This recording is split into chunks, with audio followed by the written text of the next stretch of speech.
በየመንገዱ ኢየሱስን ተቀበሉ የሚሉ ሰዎች ታያላችሁ አይደል? ልክ ሁሉን የሚያውቁት ነው የሚመስለው እኮ። እንደ ፊልጶስ ያሉ ናቸው። የዮሴፍ ልጅ ኢየሱስን አገኘ ነው አይባልም። እሱ ግን በኋላ ራሱን አርሟል። መንገድ ላይ ኢየሱስን ተቀበል የሚል ሰው አይተኸው ከሆነ ኢየሱስ ማን ነው ብለህ አንገቱን ብትይዘው ነብይ ነው፣ ፍጡር ነው፣ አልመሲሁ ኢሳ ነው የሚልህ። ግን ኢየሱስ ነብይ አይደለም። ኢየሱስ ፍጡር አይደለም። ኢየሱስ አልመሲሁ ኢሳ አይደለም። ኢየሱስ የእግዚአብሔር ልጅ እኔንና እናንተን ያዳነን ነው። ክብር ዛሬ እኮ ኢየሱስን አገኘ ነው። የናዝሬቱ ኢየሱስን፣ የዮሴፍ ልጅ ኢየሱስን፣ ሙሴ ስለርሱ በሕግ የጻፈለትን ኢየሱስን፣ ነቢያት እንደሚያድን አስቀድመው የተነበዩለትን ኢየሱስን አገኘ ነው። ናትናኤልም መልሶ እንዲህ አለ፣ ዘምናዝሬት፣ ከናዝሬት ነቢያት የተነበዩለት፣ ከናዝሬት ዓለምን የሚያድን ኢየሱስ የተባለ እንዴት ከናዝሬት መልካም ነገር ሊወጣ ይችላል ብሎ መለሰ። ፊልጶስ ምን አለው? ናትናኤልን ናና እያለው። ከዚያ ወደ ኢየሱስ ወሰደው። ኢየሱስ ክርስቶስ ናትናኤልን ሲያየው አንተ ደግ፣ ቅንነት የተሞላብህ፣ ተንኮል የሌለብህ የዋህ ንጹሕ እስራኤላዊ፣ ደግ እስራኤላዊ አንተ ነህ አለው ናትናኤልን። ናትናኤል እኮ ስለ ኢየሱስ ሌላ ነበር የተናገረው።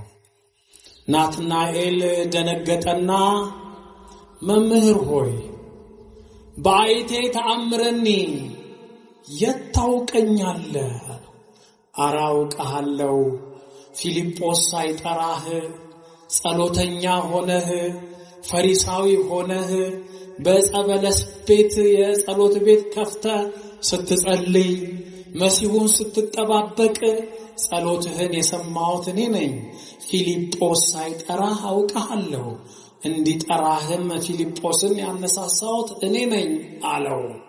ያን ጊዜ ናትናኤል በእውነት አንተ የእግዚአብሔር ልጅ ነህ ብሎ ስለ ኢየሱስ መሰከረ። የዮሐንስ ወንጌል ምዕራፍ 1 ከቁጥር 45 ላይ ክቡር አባታችን መልአከ ገነት ቆሞስ አባ ናትናኤል መላኩ የዚህ ታላቅ ካቴድራል የቦሌ መድኃኔዓለም አስተዳዳሪ፣ መላከመዊ በቃሉ ያለው የዚህ ካቴድራል ጸሐፊ፣ እንዲሁም በአውደ ምሕረቱ ላይ የተሰየማቸው መምህራነ ወንጌል፣ ሊቃውንተ ቤተ ክርስቲያን፣ በዚሁ በአጸደ ቤተ ክርስቲያን የተሰበሰባቸው ኢየሱስ ክርስቶስ የድንግል ማርያም ልጅ በደሙ ያነጻችው፣ እግዚአብሔር በቸርነቱ የሰበሰባቸው የድንግል ማርያም ወዳጆች፣ የጻድቃን የሰማዕታት የቅዱሳን መላእክት ባለሟሎች፣ አባቶች፣ እናቶች፣ ወንድሞች፣ እህቶች እንዲሁም ሕፃናት፣ በዚሁ የቴክኖሎጂ መንገድ የምትሰሙን ሌሎች እንግዶቻችንም ካላችሁ በእግዚአብሔር ስም እንደምን ከረማችሁ? አይሰማም። እንደምን አመሻችሁ? እንደምን አመሻችሁ?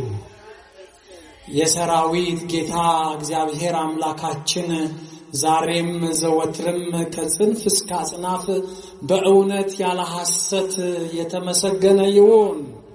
የብርሃን ጮራ የፈነጠቀባት የጽድቅ ፀሐይ አምላካችን ኢየሱስ ክርስቶስ የተገለጠባት እማምላክ ወላዲተ አምላክ እመቤታችን ንጽሕት ቅድስት ድንግል ማርያም ስለ ንጽሕናዋ፣ ስለ ቅድስናዋ፣ ስለ ድንግልናዋ፣ ስለ አማላጅነቷ የተመሰገነች ትሁን። ጻድቃን ሰማዕታት ቅዱሳን መላእክትም ስለ ተራዳኢነታቸው ስለ ጠባቂነታቸው የተመሰገኑ ይሁኑ። እልል ብላችሁ እግዚአብሔርን አመስግኑ። ርዕሳችን ወረከብናሁ ለኢየሱስ ኢየሱስን አገኘነው ነው። ይሄን የተናገረው በመጀመሪያ ከተጠሩት ሐዋርያት መካከል አንዱ ሐዋርያ ስሙ ፊልጶስ የተባለው ሐዋርያ ኢየሱስን አገኘነው ብሎ ለጓደኛው ነገረው። ስለ ኢየሱስ ሲያጠና የኖረ ፊልጶስ ለናትናኤል ለወዳጁ ለጓደኛው ኢየሱስን እኮ አገኘነው ስናፈላልገው የነበረው በመጻሕፍት ሱባኤ ያዙለት አበው ነቢያት ትንቢት የተናገሩለት ሙሴ ስላዳኙ መምጣት ያወራለት ኢየሱስን አገኘነው ብሎ ለጓደኛው ነገረው። ደስ የሚል የምስራች ነው። እኔና እናንተም ዛሬ እኮ መድኃኔ ዓለም የምንለው እኮ የድንግል ማርያም ልጅ ኢየሱስ ክርስቶስ እግዚአብሔር ወልድ ከድንግል ማርያም በሥጋ ተገልጦ እንዳዳነን ስለምናውቅ እንደፈወሰን ስለምናውቅ ከሲኦል ወደ ገነት እንዳስገባን ስለምናውቅ እንደዳነን ስለምናውቅ መድኃኔ ዓለም ግቢ መጥተናል። ለምን? ኢየሱስን አግኝተናል። ክብር ምስጋና ለመድኃኔ ዓለም ይሁን። ማንን አግኝተናል? ኢየሱስን አግኝተናል። ይሄ ሁሉ ሕዝብ ነጠላ የለበሰው ጋቢ ያጣፋው ወጣቱ ወጣቷ እናቶች አባቶች ዛሬ የተገኘነው እኮ እዚህ ኢየሱስን ስላገኘን ነው። አንዳንድ ሰዎች ኢየሱስ ክርስቶስን ያላገኘን መስሏቸው በየመንገዱ ይጨቀጭቁናል። ዝም በሏቸው። እኛ ማንን አግኝተናል? ኢየሱስን አግኝተናል። የማ ልጅ ነው? የድንግል ማርያም ልጅ ነው። የማ ልጅ ነው? የአብ አንድያ ልጅ፣ አባቱ የሚወደው አባቱ የሚያፈቅረው አንድያ ልጅ ነው። ስለዚህ እንደ ፊልጶስ እስኪ እቤታችሁ ስትመለሱ መንገድ ላይ ሰው ስታገኙ የራሳችሁን ጓደኛ ስታገኙ የኢትዮጵያ ኦርቶዶክስ ተዋሕዶ ቤተክርስቲያን እኮ ኢየሱስን አግኝታለች። ያገኘችው ዓመተ ምሕረት ከተጋመሰ በኋላ አይደለም። ኢየሱስ ክርስቶስ የተወለደ ቀን የኛ ንጉስ አንዱ ንጉስ ኢትዮጵያውያንን ወክሎ ኢየሱስ ክርስቶስን አግኝቶ ሰግዷል። ክብር ምስጋና ለመድኃኔ ዓለም ሰግዷል። እኛን ከሌላ ዓለም የመጣ ያስተማረን ያሳመነን ሐዋርያ የለም። እግዚአብሔር ራሱ በመንፈስ ቅዱስ በመንፈሱ መርቶን ጌታ የተወለደ ቀን ዓመተ ምሕረት 1 ተብሎ የተቆጠረ ቀን ኢትዮጵያዊው ንጉስ ከሰባ ሰገል አንዱ የሆነው ሄዶ ኢየሱስን ከእናቱ ጋር አግኝቶ ለኢየሱስ ሰገደለት። ክብር ምስጋና ለመድኃኔ ዓለም ይሁን። ሰገደለት። እዚህ ኢየሱስ ጋር ነው አሁን ያለነው። ይህንን ኢየሱስን ነው ፊልጶስ ዛሬ አገኘነው አግኝተነው አለ ነው። የሚገርማችሁ ነገር እኛ ሕፃን ሆነን የዛሬ ሕፃናትን አላውቅም። ሕፃን ሆነን እኛ ድሮ ጭቃ ማብኳት አለ፣ አሸዋ እየጋገሩ ቤት መስራት አለ።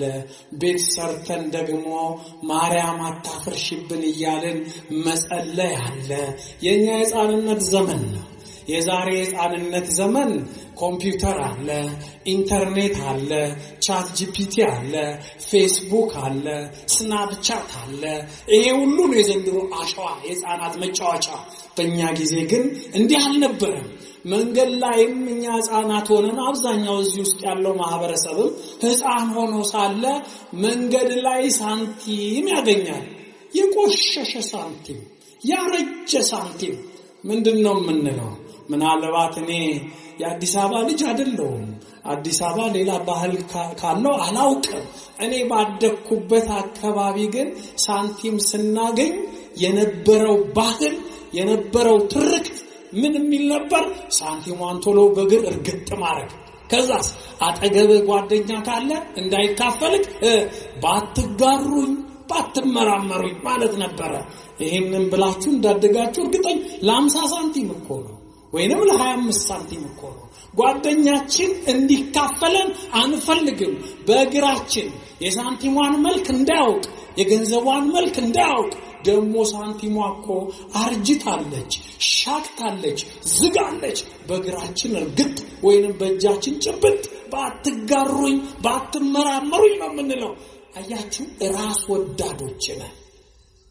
ለሰው ማካፈል አንፈልግም።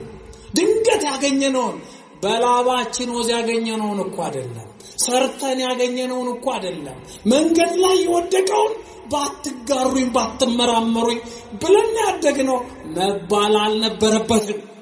ያውም እኮ ያ ሳንቲም አርጅቷል አይደለ? ያንን ሳንቲም እኮ ገና አዲስ አድርጎ በእጅ አሽቶ በውሃ አጥቦ በጋዝ አለስልሶ ወደ ሳንቲምነት መመለስ ጊዜ ይፈጃል። እንዳሰብነው አንዳንድ ጊዜ በሕፃንነት ሳንቲም መለየት ማንችል ሰው ጌጥም አግኝተን እኮ ሳንቲም ይመስለናል። ለማንጠቀምበት ነገር የኛ ባህል እንዲህ ነው፣ ግን የተሳሳተ ነው። የፊልጶስ ባህል ዛሬ ኢየሱስን ያገኘው ፊልጶስ ከሳንቲም የመለጠ ከምድራዊ ሳንቲም የመለጠ ከምድራዊ ገንዘብ የበለጠ እኔና እናንተ የተገዛንበት ገንዘብ ኢየሱስ ክርስቶስ በደሙ የዋጀን በደሙ ያነጻን እርሱን አገኘ። ግን ባትጋሩኝ አላለም፣ ግን ባትመራመሩኝ አላለም። ይሄ ኢየሱስ ለኔ ብቻ ሳይሆን ለዓለም ሕዝብ ነው የመጣው። ነቢያት የተናገሩለት እርሱ ነው። የኔ ብቻ አይደለም፣ የወንድሜም ነው፣ የአባቴም ነው፣ የእናቴም ነው፣ የሰው ዘር ነው ብሎ ለዘመዶቹ ለጓደኞቹ አስተዋወቀ። ክብር ምስጋና ለመድኃኔዓለም ይሁን። ይሄንን ኢየሱስ ክርስቶስን ነው የኢትዮጵያ ኦርቶዶክስ ተዋሕዶ ቤተክርስቲያን የምትሰብከው የምታስተምረው። ግን የሚገርማችሁ ነገር ፊልጶስ ኢየሱስን አግኝተናል ሲል የሰጠው ትንታኔ ሁሉ ትክክል ቢሆንም አንድ ቦታ ግን ተሳስቷል። አዲስ አማኝ ስለሆነ አንፈርድበት። ኢየሱስን አግኝተናል፣ የናዝሬቱን ኢየሱስ ልክ ነው። ነቢያት ስለሱ አዳኝነት የተነበዩለትን ልክ ነው። ሙሴ በኦሪት ስለሱ በሕግ የጻፈለትን አዳኙን ልክ ነው። አንድ ነገር ግን ተሳሳተ። የዮሴፍ ልጅ አለው። አያችሁ፣ በመሃል አዲስ ክርስቲያን ስንሆን እኮ እኛ እንደዋ ዘብረቅ እናረጋለን። እንኳን አዲስ ክርስቲያን ኖረንም አውደ ምሕረት ላይ የምናስተምር ሰዎች እኮ አንዳንዴ ይዘባርቃለን። መጻሕፍትን ባለመመርመር፣ እውነተኛ ያበውን ትምህርት ባለማጣቀስ የምንዘባርቀው ነገር አለ። ፊልጶስ እዚህ ጋር የዮሴፍ ልጅ አለ። ተሳስቷል። ኢየሱስ ክርስቶስ የዮሴፍ ልጅ ነው እንዴ? አይደለም፣ የአብ ልጅ ነው። በምድር ላይ አባት የለውም። ስለዚህ ምን ማለት ነው? የዮሴፍን ልጅ አግኝተነዋል። ተሳስቷል። ይሄንን ግን ኋላ መጣበታለሁ። ያርመዋል። ሲማር ሲገባው ያስተካክለዋል። ኢየሱስ ክርስቶስን ምናልባት የዮሴፍ ልጅ ነው ብሎ የተሳሳተው ለምን ይመስላችኋል? የማቴዎስ ወንጌል የዕብራውያንን ልማድ የተከተለውን የዘር ሐረግ አንብቦ ስለሆነ፣ የነቢያትን መጻሕፍት አንብቦ ስለሆነ ምን ይላል ስለ ኢየሱስ ክርስቶስ የዘር ሐረግ ሲናገር የማቴዎስ ወንጌል አብርሃም ይስሐቅን ወለደ እያለ ተንትኖ ሲመጣ መጨረሻ ላይ የማቴዎስ ወንጌል ምዕራፍ 1ን ስታነቡት ከቁጥር 14 ጀምራችሁ ምን ይላል? ወለእግዚእነ ኢየሱስ ክርስቶስ ከመዝ ውእቱ ልደቱ ይላል። የኢየሱስ ክርስቶስ ልደት ግን እንዲህ ነበር ይልና የልደት ሐረጉን ዘርዝሮ ሊጨርስ ሲል ከዛ ሁሉ የአበው ትውልድ ማታን የሚባል ሰው አለ፣ ወይንም ማቲ የሚባል ሰው አለ። ማቲ ያዕቆብን ወለደ። ያዕቆብ ደግሞ ዮሴፍን ወለደ። ዮሴፍ ደግሞ የኢየሱስ ክርስቶስ እናት የድንግል ማርያም ጠባቂ ነበር። ሳይገናኙ ከመንፈስ ቅዱስ ጸንሳ ተገኘች ይላል። እዚህ ላይ የዮሴፍን መጠራት አይቶ ምናልባት ዮሴፍ የትውልድ ሐረግ ውስጥ መግባቱን አይቶ ፊልጶስ በአይሁድ ልማድ በዕብራውያን ልማድ ዮሴፍ እኮ የኢየሱስ አባት ነው ይሄው እዚህ ትውልድ ሐረጉ ላይ ብሎ ተሳስቶ ይሆናል። ማቴዎስ ግን ለማለት የፈለገው ዮሴፍ የኢየሱስ አባት ነው ለማለት አይደለም የጻፈው።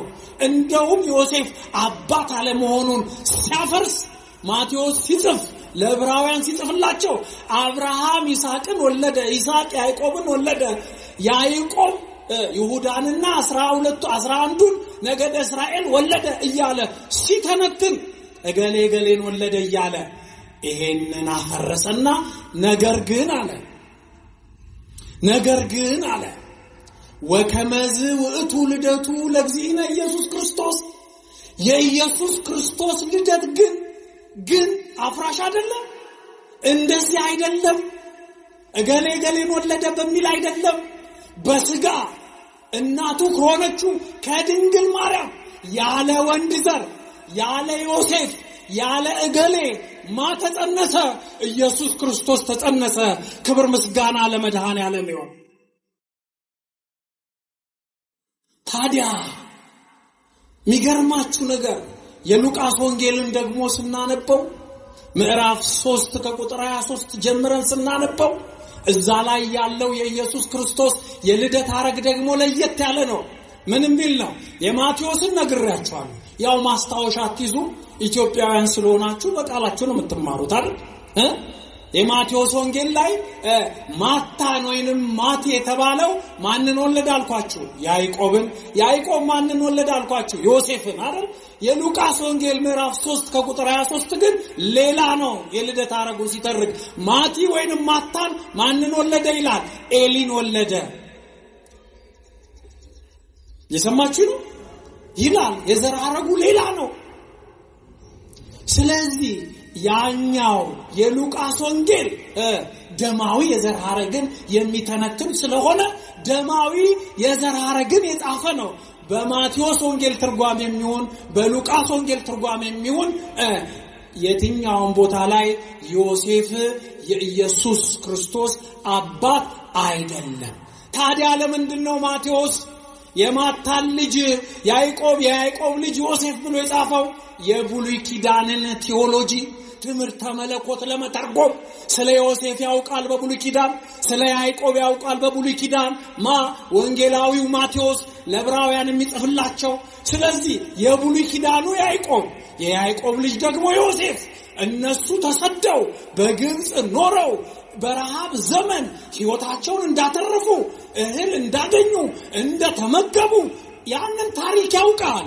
ያ ምድራዊ ረሃብን ያስወገደው ሰማያዊ ረሃባችንን የነፍስ ረሃባችንን የሚያስወግድ ሌላ ያዕቆብ፣ ሰማያዊ ረሃባችንን የነፍስ ኃጢአታችንን የሚያስተሰርይ ሌላ ዮሴፍ አሁን እዚህ ያለ ማንን ያቀፈ ማንን የሚያሳድግ ኢየሱስ ክርስቶስን ይሄንን ለማስተማር ነው ማቴዎስ ዮሴፍ ብሎ የጠራው ስሙን። ክብር ምስጋና ለመድኃኔዓለም ይሁን።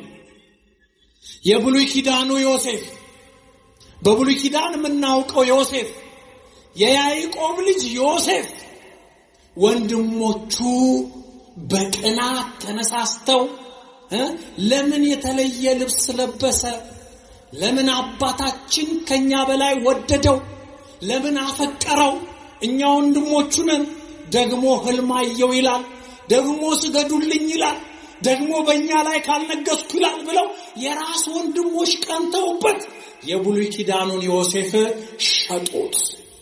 መሸጥ ብቻ አይደለም፣ ጉድጓድ ውስጥ ጣሉት። ከጣሉት በኋላ እስማኤላውያን ግብፃውያን በ20 ብር ገዝተው አገራቸው ወሰዱት። ማንን? ዮሴፍን። የብሉይ ኪዳኑን ዮሴፍ፣ የእመቤታችን ጠባቂ የሆነውን ዮሴፍ እመጣበታለሁ። ማቴዎስ ይህንን የብሉይ ኪዳኑን ዮሴፍና የእመቤታችንን ጠባቂ ዮሴፍ እያነጻጸረ ስለጻፈ ነው የዮሴፍን ታሪክ እዛ ጋር ያስገባው። እንደ እውነታው ከሆነ ዮሴፍ የእመቤታችን አጎት ነው። ክብር ምስጋና ለመድኃኔዓለም ይሁን። ታዲያ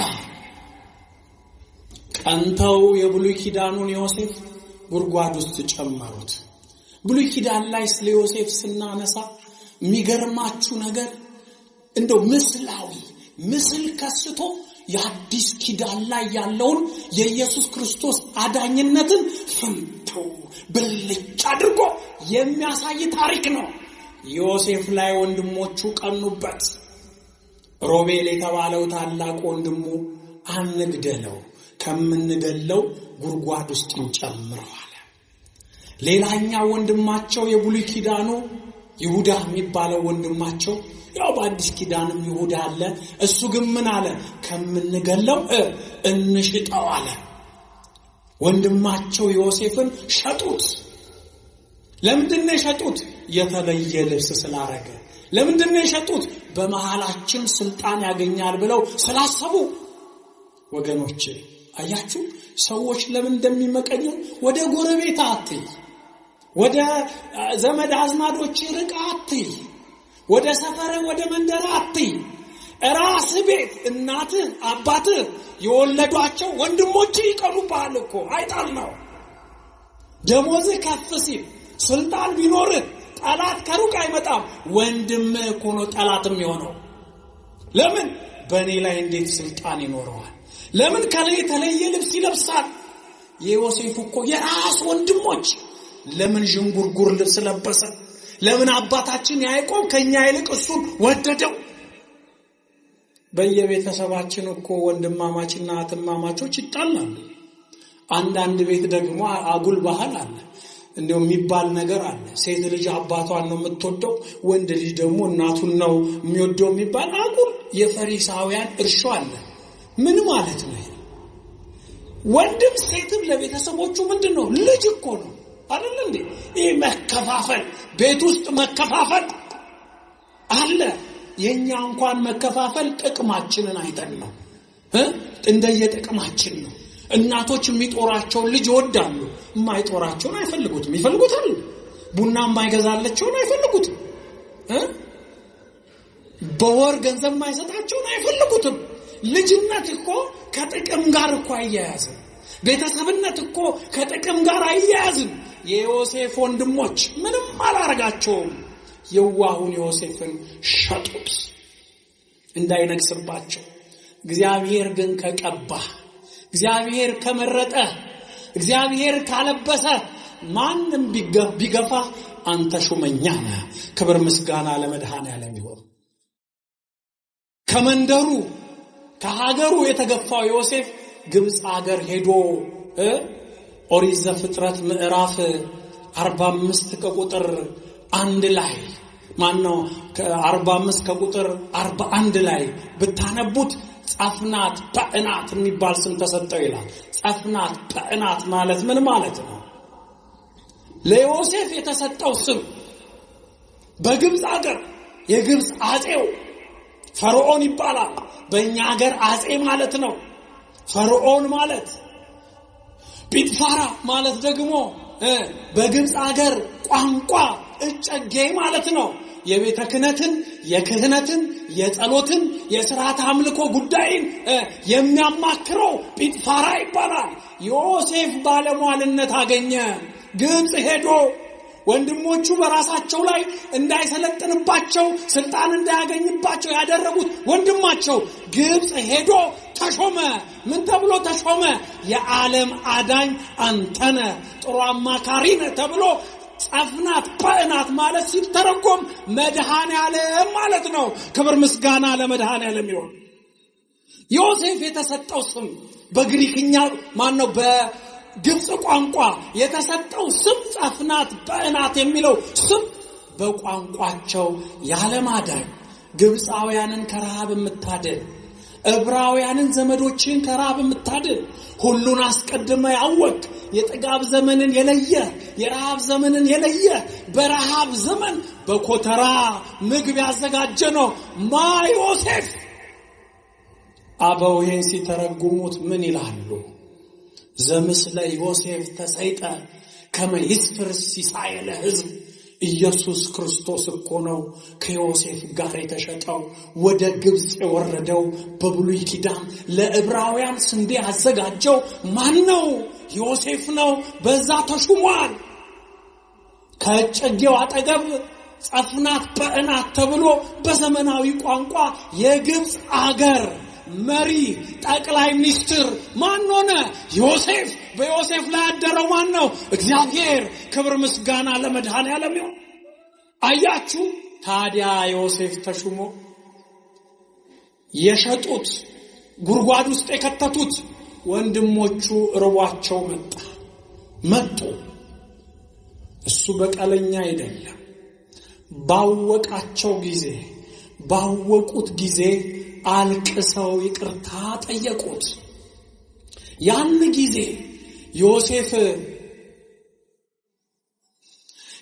ጊዜ ዮሴፍ ምን አለ?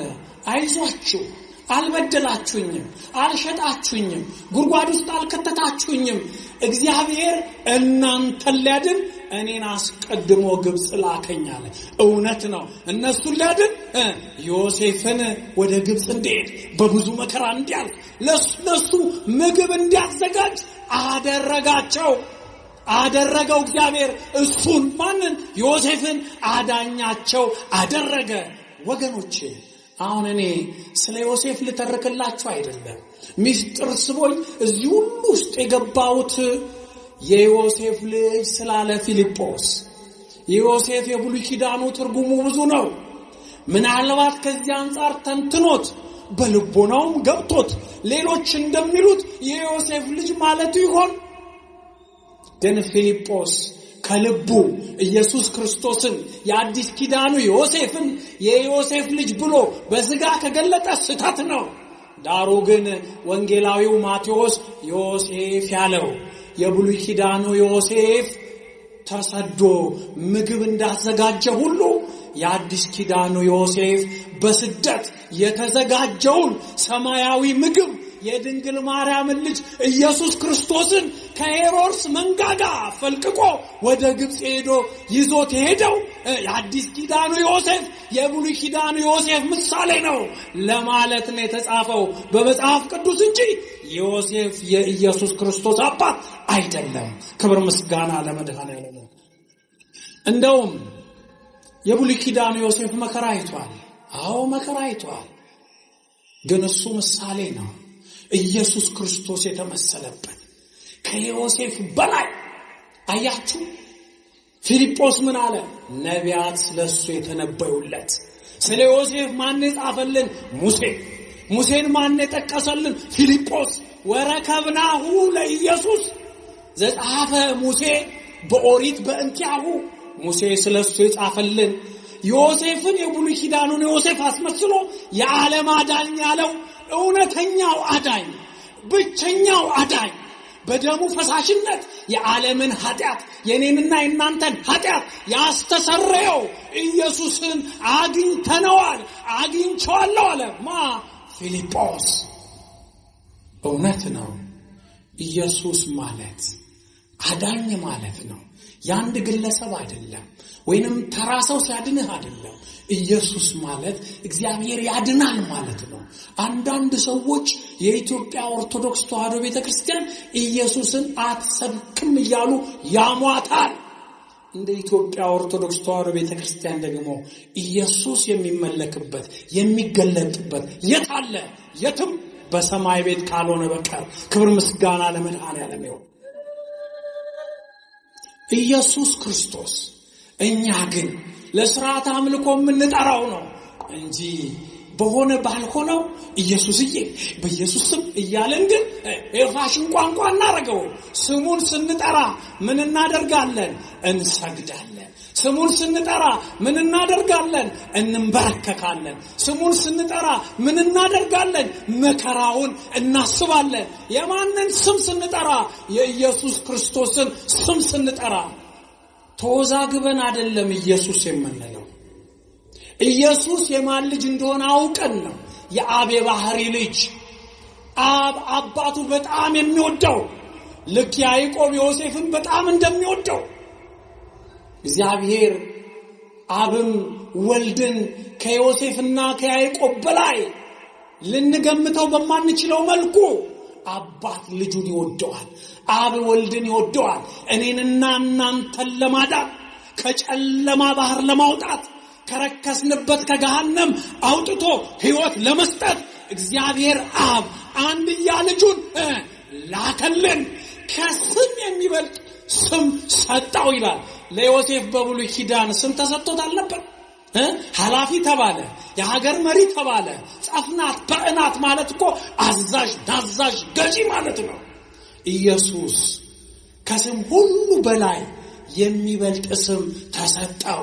ከስም ሁሉ በላይ እግዚአብሔርነቱ አይበልጥም ወይ ያላችሁኝ እንደሆነ የተዋሃደው ሥጋ፣ የኔና የናንተ ሥጋ ስም የሌለው ሁሉንም ማያውቅ እግዚአብሔርነት የሌለው የእግዚአብሔር ባህሪ የሌለው የኔና የናንተን ሥጋ ምን አረገው?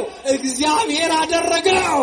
ከድንግል ማርያም ነስቶ ክብር ምስጋና ለመድኃኔዓለም ይሁን። ይሄ ነው ስም። የኛ ሥጋ ክርስቶስ የተዋሃደው ሥጋ በሥጋ የተገለጠው ወልድ ሥጋችንን ከራሱ ጋር አዋህዶ ምን አደረገው? እግዚአብሔር ለሥጋችን እኮ በምድር ላይ ማንም የማይተካከለው ስም ተሰጠው። ስም ብቻ አይደለም፣ ያ ስም ደግሞ የሚፈርድ ስም ነው። ያ ስም ደግሞ የሚያድን ስም ነው። በአዲስ ኪዳን ስሙ ማተባለ ኢየሱስ ተባለ። ኢየሱስ ማለት የሚያድን፣ የሚያነጻ፣ የሚቀድስ፣ የሚፈርድ ማለት ነው።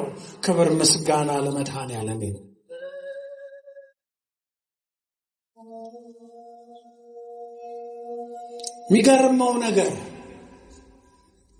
የሚገርመው ነገር ኦሪት ዘፍጥረት ምዕራፍ 48 ከቁጥር 19 ላይ ስናነበው ምን ይላል? ሙሴ ሲናገር ጌታ ሆይ መድኃኒትህን ላክልን። ምንህን ላክልን? እሺ ሁላችሁም ብድግ ብላችሁ አባታችንን ተቀበሉ። እሺ አረፍ በሉ። መድኃኒትህን ላክልን። ይህንን ያለው ማን ነው? ሙሴ እኮ ነው ያለው። ይሄንን ሙሴ እኮ ነቢይ ቢሆንም ኃጢአተኛ ነው። ኃጢአት ነበረበት፣ ደግሞ ያውም ትልቁን ኃጢአት። ሕግ ሲቀበል ሙሴ አትግደል የሚል ሕግ ጽፎ ነው የመጣው። ግን እኮ እሱ ገሏል። አንድ ግብፃዊ ገሎ አሸዋ ውስጥ ቀብሯል። ሙሴ። ግን ሙሴን እግዚአብሔር ይቅር አለው። ነቢይ ያለው ስለ ክርስቶስ እንዲናገር የራሱን ኃጢአት እያሰበ እንዲያለቅስ እግዚአብሔር ሙሴን መረጠው። ሙሴ ምን አለ? አቤቱ አምላኬ ሆይ ስለ ነገደ እስራኤል፣ ስለ 12ቱ ነገደ እስራኤል ባወራ ትንቢት ብናገር መጻኢውን ባውቅ፣ እኔ ግን አልዳንኩም። መድኃኒትህን ላክ፣ ማዳንህን ላክ፣ ኢየሱስን ላክ ብሎ ሙሴ ጮኸ። ይህንን ኢየሱስን ነው ናትናኤል ወረከብናሁ ለኢየሱስ ሙሴ በትንቢት የተናገረለት። ወገኖች ኢየሱስን አገኘ ነው። እናንተ አሁን ምን ስታገኙ ነው ደስ የሚላችሁ? ኢየሱስን ፈጠር ነው አላለም ፊልጶስ። ኢየሱስን ከዚህ ቦታ ሆኖ ሰዋዊና ፍጡራዊ ማንነት አልሰጠውም። ነቢያት የተናገሩለት፣ ሙሴ በሕግ የጻፈለት አዳኙን፣ ፈዋሹን፣ የዓለምን መድኃኒት አገኘ ነው። ያው ፊልጶስ የመጀመሪያ ቀን ስለተከተለ እንደምታዩት በአካባቢያችንም እንዳሉ የመንገድ ሰባኪያን እንደ ዕውቀትን በደንብ አላደላደለም። በየመንገዱ ኢየሱስን ተቀበሉ የሚሉ ሰዎች ታያላችሁ አይደል? ልክ ሁሉን የሚያውቁት ነው የሚመስለው እኮ። እንደ ፊልጶስ ያሉ ናቸው። የዮሴፍ ልጅ ኢየሱስን አገኘ ነው አይባልም። እሱ ግን በኋላ ራሱን አርሟል። መንገድ ላይ ኢየሱስን ተቀበል የሚልህ ሰው አይተኸው ከሆነ ኢየሱስ ማን ነው ብለህ አንገቱን ብትይዘው ነቢይ ነው፣ ፍጡር ነው፣ አልመሲሁ ኢሳ ነው የሚልህ። ግን ኢየሱስ ነቢይ አይደለም። ኢየሱስ ፍጡር አይደለም። ኢየሱስ አልመሲሁ ኢሳ አይደለም። ኢየሱስ የእግዚአብሔር ልጅ እኔንና እናንተን ያዳነን ነው። ክብር ምስጋና ለመድኃኔዓለም ይሁን። ኢየሱስ እግዚአብሔር ነው፣ ያዳነን እግዚአብሔር፣ በሥጋ የተገለጠ እግዚአብሔር፣ ከሦስቱ አካላት አንዱ አካል የሆነው እኔንና እናንተን ለማዳን በሥጋ ከሰማያት ሰማያት ወርዶ ከድንግል ማርያም ከስጋዋ ስጋ ከነፍሷ ነፍስ ነስቶ ባጭር ቁመት በጠባብ ደረት የተወሰነው እኔና እናንተን ሊያድን ነው። ወገኖቼ ይህንን ስናገር አንድ ነገር ትዝ አለኝ። ሲመስለኝ በ2002 ዓመተ ምህረት ይመስለኛል በኢትዮጵያ አቆጣጠር ለመንፈሳዊ አገልግሎትና ለሌላም ለጥናትና ምርምር ወደ አውሮፓ ሀገር ሄጄ ነበር። እዚህ ሀገር እንደምታዩት በየመንገዱ ያለው ሰባኪ፣ በየታክሲ ተራ በየፌርማታው ያለው ሰባኪ እኛ ሀገር ብቻ ያለ ይመስለኝ ነበር። ለካ ፈረንጅም እንደዛ ያደርጋል። ለካ ፈረንጅም አብዷል። እዛ ሀገር ጀርመን የሚባል ሀገር ወይንም ደግሞ ኦስትሪያ ቬና የምትባል ዋና ከተማዋ ላይ እኔ እዛ ኪዳነ ምህረት ቤተክርስቲያን አለች፣ የኢትዮጵያ ኦርቶዶክስ ተዋሕዶ ቤተክርስቲያን ናት። እዛ አገለግላለሁ። አንድ ዕለተ እሁድ አስቀድሼ አገልግዬ እንደዚህ እንደምታዩት በአማርኛ ሳይሆን በፈረንጆቹ ማፍ እናገለግላለን።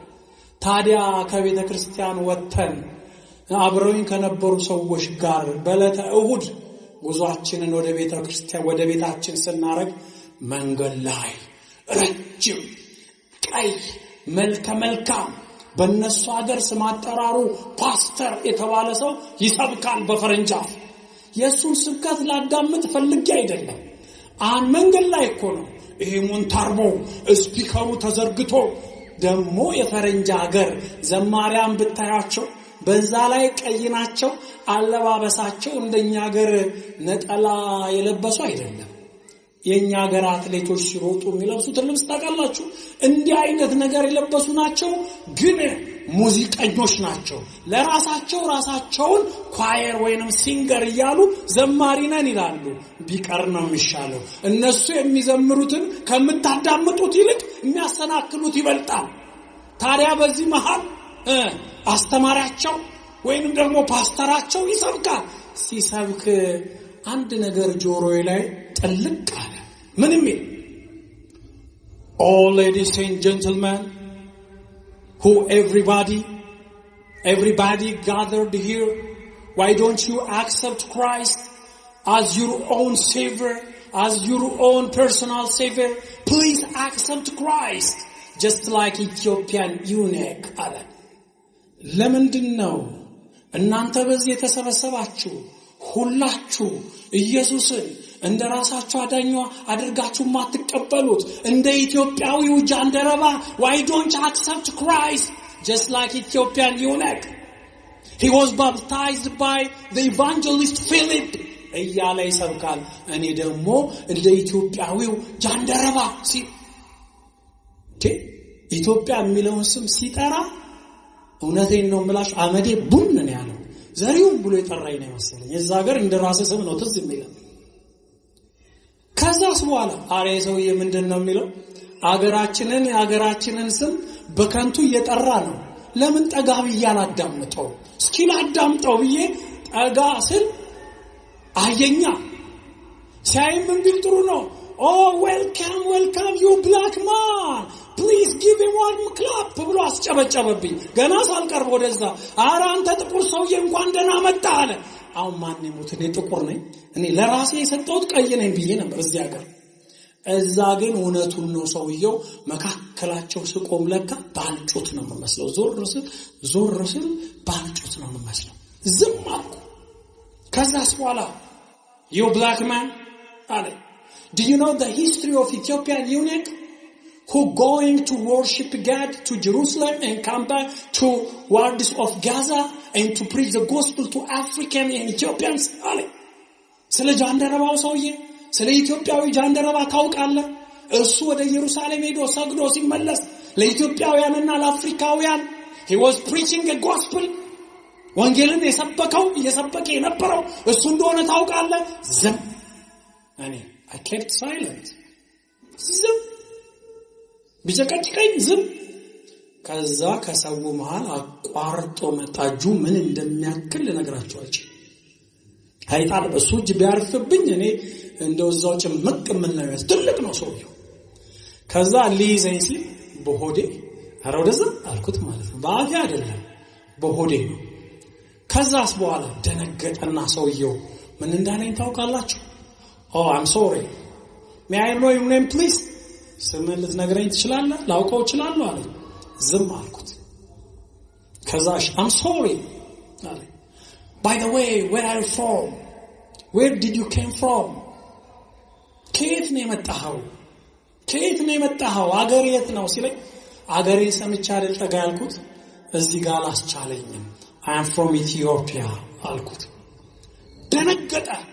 ድርሳነ ሚካኤል እንደተደገመበት ሰይጣን እንደያዘው ሰው አለ ፈረንጁ። ምን አለ? Oh my goodness, I'm sorry to call this guy black man. He is a white in his heart. በጣም ነው ማዝነው ይሄንን ሰውዬ ጥቁር ብዬ በመጥራቴ ለካ ልቡ ነጭ ነው አለ። ኧረ እኔስ ልቤ ነጭ አይደለም። ከዛስ ምን አለ? I'm sorry. I should confess my mistake. It is impossible to teach Greek philosophy. It is impossible to teach American civilization. It is impossible to teach Israel intelligence. It is impossible to teach Ethiopian religion. አለና አንድ ያስጨበጨበብኝ። ምን ማለት ነው? ይቅርታ አድርግልኝ፣ ኃጢአቴን ልናዘዝ። ይሄ እኮ አይቻልም። ግሪኮችን ፍልስፍና አስተምራለሁ ማለት አይቻልም። አሜሪካኖችን ስልጣኔ አስተምራለሁ ማለት አይቻልም። እስራኤላውያንን የመረጃ ሳይንስ አስተምራለሁ ማለት አይቻልም። እንደዚሁ ኢትዮጵያውያንን ሃይማኖት አስተምራለሁ ማለት አይቻልም። ይቅርታ አድርግልኝ። you have known Christ. እናንተ እኮ ኢየሱስን ታውቃላችሁ አለኝ። እውነት ነው፣ እኛ ኢየሱስን እናውቃለን። ክብር ምስጋና ለመድኃኔዓለም ይሁን። በዚህ ብቻ አላበቃ። የዚህን ሰውዬ አድራሻውን ተቀበልነው፣ ያስነው። ከዛስ በኋላ ኦስትሪያ ቬና ኪዳነ ምሕረት ተመላልሶ ተምሮ በጨረሻ ላይ ተጠመቀ። ክብር ምስጋና ለመድኃኔዓለም። የመጀመሪያ ስሙ የወይራ ይሁን የዛፍ ይሁን የእንጨት ይሁን አላስታውሰውም። ፍቅረ ስላሴ ተባለ። ተጠምቆ ደስ አይልም? ምዕመናን ተምሮ እኮ ነው። ብዙ ፈረንጆች Jesus is living in Ethiopia. Ethiopia is the land of God ነው እኮ የሚሉት። ኢየሱስ ያለው ኢትዮጵያ ነው። እግዚአብሔር ያለው ኢትዮጵያ ነው። እኛ ኢትዮጵያውያንን ነው ማግባት የምንፈልገው ብለው ብዙ ፈረንጆች፣ ትልልቅ ባለስልጣናት ኢየሱስ ክርስቶስን አውቀው ኢትዮጵያ መጥተው አፈሯን ልሰው ኢትዮጵያውያንን እኮ አግብተዋል። ክብር ምስጋና ለመድኃኔዓለም ይሁን። እኛ ኢየሱስን አውቀነዋል። አዎ ወረከብናሁ ለኢየሱስ፣ ኢየሱስን አግኝተነዋል። ዘጻፈ ሙሴ በኦሪት፣ ሙሴ ስለሱ በኦሪት የጻፈለትን ወነቢያትኒ ተነበዩ በእንቲአሁ፣ ነቢያት ስለርሱ የተነበዩለትን ይሄንን ምስክርነት ነው ናትናኤል የተባለው ፊልጶስ የሰበከው ሐዋርያ who is Jesus? ማን ነው ኢየሱስ? እንዴት ከናዝሬት መልካም ነገር ይወጣል አለ። ናትናኤል ትንሽ ዘረኛ ነበረ። ናትናኤል የቃና ዘገሊላ ሰው ነው። ፊልጶስ ደግሞ የቤተሳይዳ ሰው ነው። ግን እኮ እንደ ሀገር ናቸው። በጎጥ ግን ተለያይተዋል። አየህ፣ አንዳንዴ በሰፈራችን ኢየሱስን እንካፈለዋለን። በሰፈር አይከፈልም፣ በግለሰብ አይከፈልም። ኢየሱስ የዓለም አዳኝ ነው። ኢየሱስ ዓለምን በደሙ ያነጻ የቀደሰ ብቸኛው እርሱ ነው። የትም ብትሄድ ዘንበላ ኃጢአት ባቲታ ያለ ኃጢአት የተወለደ የአብ የባህሪ ልጅ የድንግል ማርያም ልጅ ኢየሱስ ክርስቶስ ነው። there is no ከኢየሱስ ክርስቶስ በስተቀር ያለ ወንድ ዘር የተወለደ የለም። ከኢየሱስ ክርስቶስ በስተቀር ኃጢአት የሌለበት የሃይማኖት መስራች የሃይማኖት መሪ ሙሴን ጨምረ አብርሃምን ጨምረ ዳዊትን ጨምረ ዛሬም በዓለም ላይ ሃይማኖት አለን የሚሉት ሁሉ መሪዎቻቸው ነቢያቶቻቸው ሁሉም ኃጢአትን ሰርተዋል። በኃጢአት የማይወቀስ ኃጢአትን ግን የሚያስተሰርይ ብቸኛው አዳኝ መድኃኔ ዓለም ማን ነው? ኢየሱስ ክርስቶስ ነው። ክብር ምስጋና ለመድኃኔ ዓለም እርሱ ነው። ተመልከት ታዲያ ይሄንን ኢየሱስ ክርስቶስን በቀበሌ በጎጥ በሰፈር ልትወስኑ አትችልም። ኢየሱስ የዓለም መድኃኒት ነው። ለናዝሬት ከተማ ብቻ ይመጣ አይደለም። ለቃና ከተማ ብቻ ይመጣ አይደለም። ለገሊላ ከተማ ብቻ ይመጣ አይደለም። ለፊልጶስ ብቻ ይመጣ አይደለም። ለናትናኤል ብቻ ይመጣ አይደለም። ለዓለም ነው የመጣው። ሰዎች ግን ኢየሱስ ክርስቶስን ካወቁት በኋላ የኔ ብቻ የሚሉት ነገር አለ። እንደ ሳምራዊቷ ሴት፣ ያቺ ሳምራዊቷ ሴት ኃጢአት የነበረባት ሴት የዮሐንስ ወንጌል ምዕራፍ 4 ከቁጥር 41 ላይ ብታነቡ ለሳምራውያን ሰዎች ሄዳ ኢየሱስን አገኘሁት ክርስቶስን አገኘሁት ካለች በኋላ ምን ብትል ጥሩ ነው? እርሱ ሰው ነው፣ የኔ ብቻ ነው፣ እናንተ ግን አታውቁትም አለቻቸው። እነሱ ግን ኢየሱስ ክርስቶስን መተው አዩት፣ ዳሰሱት፣ ትምህርቱን ተማሩ። ምን አሏት? አንቺ እንዳልሽው የግልሽ አይደለም። ወነነሰ አይመርነ ከመውእቱ መድህን ዓለም፣ እኛስ አንቺ እንዳልሽው የግልሽ ሳይሆን የዓለም መድኃኒት መሆኑን አወቅን፣ ተረዳን አሉ። እውነትም ኢየሱስ ክርስቶስ የዓለም መድኃኒት ነው። ክብር ምስጋና ለመድኃኔዓለም ይሁን። ፊልጶስ ሲመሰክር ሲናገር ሲያስተምር ማረም የነበረበት የዮሴፍ ልጅ ማለት አልነበረበትም። ማለት የነበረበት የማርያም ልጅ ነበር ማለት የነበረበት። ወረከብናሁ ለኢየሱስ ወልደ ዮሴፍ ከማለት ይልቅ ምን ማለት ነበረበት? ወልደ ማርያም፣ የማርያም ልጅ፣ የአብ የባህሪ ልጅ የማርያም ልጅ ተባለ። ኢየሱስን አገኘነው። ይሄንን ሊያርመው ኢየሱስ ክርስቶስ ምን አለ? ፊልጶስን ሊያርመው ወአመሳልስት ዕለት በቃና ዘገሊላ ከብካብ ኮነ ይላል። ሰርጉ የተደረገው ለምን ይመስላችኋል? ዮሴፍ የኢየሱስ አባት አለመሆኑን ለመመስከር።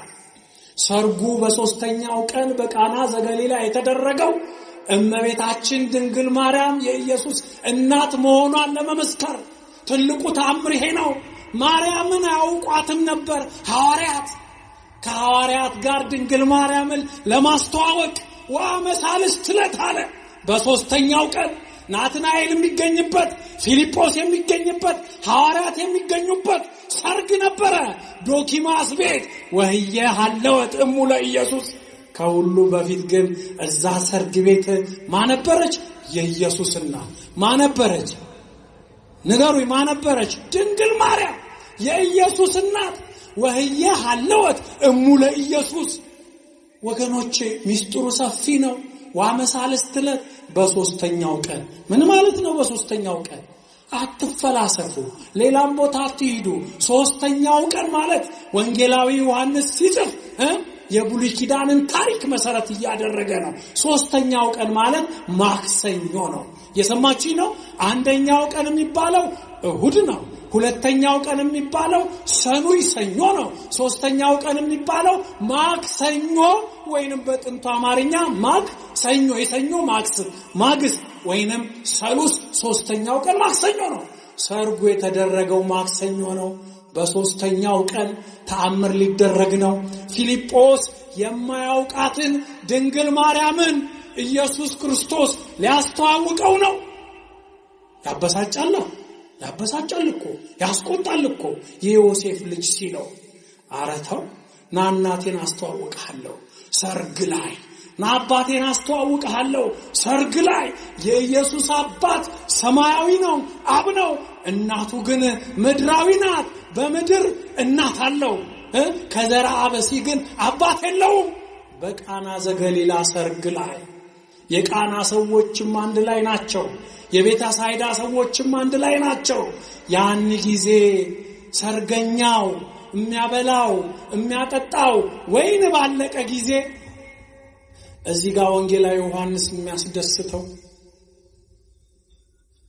ለፊልጶስ መሰናክል የሆነውን ለናትናኤል መሰናክል የሆነውን ዮሴፍን አልጠቀሰው። ዮሴፍ ኢየሱስን ሸፍኖ ነበር። ዮሴፍ ለሐዋርያት ሚስ አንደርስታንዲንግ ኢየሱስ ክርስቶስን እንዳይረዱት አድርጎ ነበር።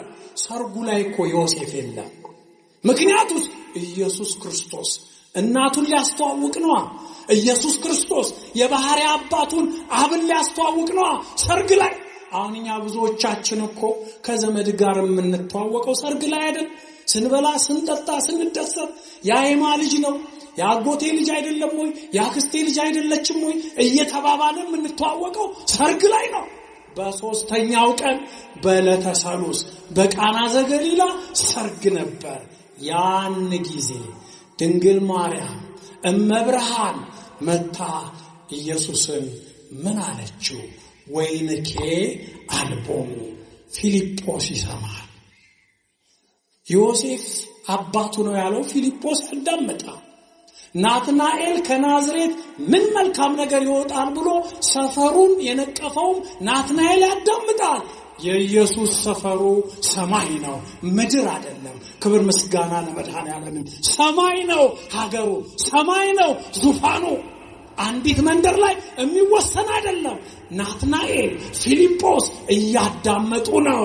ድንግል ማርያም መጣ ወይንኬ አልቦሙ ስትለው ኢየሱስ ክርስቶስ እያነሳችሁ እየቀዳችሁ በመጀመሪያ በስድስት ጋን ውሃው እንዲሞላ አድርጎ አለ።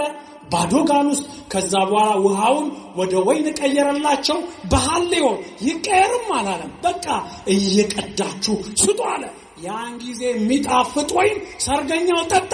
በማን ጠያቂነት? በድንግል ማርያም ጠያቂነት። ክብር ምስጋና ለመድኃኔዓለም ይሁን። በመብርሃን ጠያቂነት። ለዚህ ነው አባቶቻችን ፊልጶስ የታረመበት ሰርግ መሆኑን ሲነግሩ ምን ይላሉ? ሃይማኖተ ፊልጶስ አንቲ ማርያም ለያዕቆብ ሞገሰስኑ። የያዕቆብ ደም ግባት የፊልጶስ ሃይማኖት አንቺ ነሽ። አሁን ዮሴፍ ገባው። ይሄንን ተአምር የሚያደርገው ተራሶ አይደለም፣ የዮሴፍ ልጅ አይደለም፣ የአብ ልጅ ነው አለ። ፊልጶስ ራሱን አረመ፣ ተማረ። ከዚህ በኋላ ፊልጶስ ዮሐንስ ወንጌል ምዕራፍ 14 ላይ እንደምናነበው ኢየሱስ ክርስቶስን ይጎተጉት የነበረው ምን እያለ ነው? መምህር ሆይ ጌታ ሆይ አብን አሳየንና ይበቃናል። ማንን አሳየንና ይበቃናል? አብን አሳየንና ይበቃናል። እኔ እኮ ተሳስቻለሁ፣ ዮሴፍ ያንተ አባት ነው በማለቴ ተሳስቻለሁ። አባትህን አስተዋውቀኝ አለው። ሰማያዊውን አባት ማርያምንም አወቅኳት፣ በሥጋ የወለደችን አወቅኳት። በእኛ ፊት ተአምር ተደረገ። እውነት ነው። ተአምሩ ውሃ ወይን መሆኑ አይደለም። ተአምሩ ማርያም ድንግል ማርያም ኢየሱስን ማዘዟ ነው። ክብር ምስጋና ለመድኃኔዓለም። ተአምሩ እሱ ነው። ውሃውማ ምኑን ተአምር ይሆነዋል? ወደ ወይን መቀየሩ። ከኢየሱስ በፊት ሙሴም እኮ ዘጸአት ምዕራፍ 7 ላይ እንደተጠቀሰው የግብፅን የአባይን ውሃ እኮ ደም አድርጓል። በሐሳብ በሐሌዎ ውሃን መለወጥ ተአምር ማድረግ ድሮ ነቢያትም ያደርጋሉ።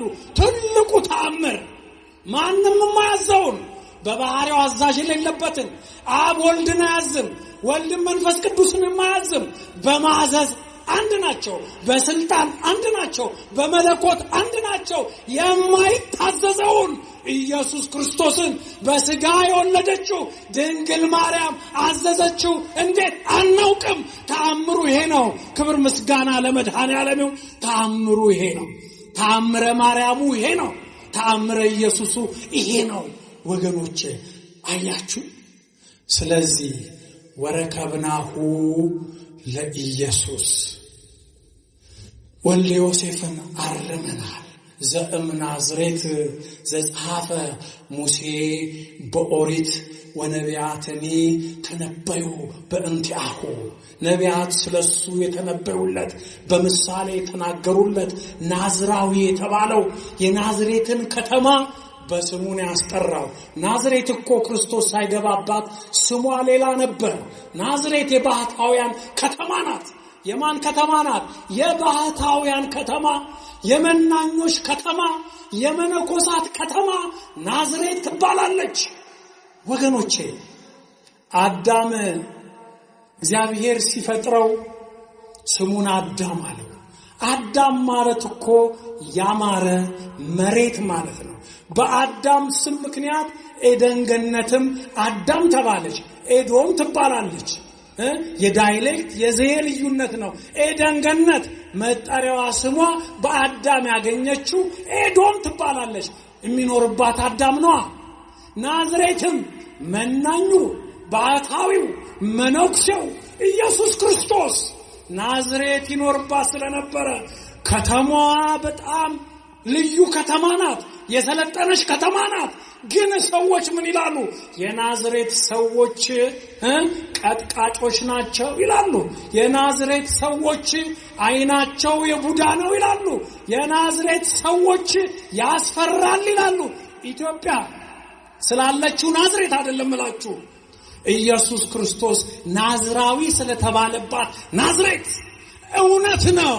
ኢየሱስ ክርስቶስ የሰይጣንን ጭንቅላት የቀጠቀጠ ቀጥቃጭ ነው። ክብር ምስጋና ለመድኃኔዓለም ይሁን። አድኖናል። የአዳኛችን የመድህኖ ከእሴይ ስር ትንቢተ ኢሳይያስ ምዕራፍ 11 ላይ ከእሴይ ስር ቁጥቋጦ ይወጣል። ናዝሬት ማለት በዕብራይስጥ ቋንቋ የእሴይ ቁጥቋጦ ማለት የቁጥቋጦ ስም ነው። ሌላ ምንም አይደለም። ኢየሱስ ክርስቶስ ናዝራዊ የተባለው ከእሴይ ወገን ከድንግል ማርያም ስለተወለደ የሶምሶም ምሳሌ ስለሆነ ነው። ሶምሶም በብሉይ ኪዳን ናዝራዊ የተባለ ብቸኛ ነው። በመልአክ ነው ናዝራዊ ትባላለህ ያለው። መጽሐፈ መሳፍንት ምዕራፍ 13 የጻፈልን ሳሙኤል ነብዩ ሳሙኤል ናዝራዊ ይባላል ያለው ስለ ሶምሶም የጻፈልን ሳሙኤል ነው። ይሄንን ይዞ ነው ወንጌላዊው ማቴዎስ የማቴዎስ ወንጌል ምዕራፍ 2 ላይ ኢየሱስ ከስደት ሲመለስ በሕፃንነቱ የተሰደደ የኔና የናንተ ምግብ የህይወት ምግብ የህይወት መጠጥ ኢየሱስ ክርስቶስ ከግብጽ ሲመለስ ሊገሉት የሚፈልጉት ስላሉ ወደ ናዝሬት ገባ። ምን ተብሎ የተባለው ትንቢት ይፈጸም ዘንድ በነቢያት ናዝራዊ፣ በሙሴ ትንቢት ተነግሮለታል ናዝራዊ ተብሎ፣ በመጽሐፈ መሳፍንት በሳሙኤል ጸሐፊነት ትንቢት ተነግሮለታል ማ ተብሎ? ናዝራዊ ተብሎ። ማ? ኢየሱስ ክርስቶስ። ናዝራዊ ማለት አዳኝ ማለት ነው። የቀበሌ ስም አይደለም፣ የወገን ስም አይደለም፣ የዜግነት ስም አይደለም። የእባቡን ራስ የቀጠቀጠ የድንግል ማርያም ልጅ የስሙ መጠሪያ ነው።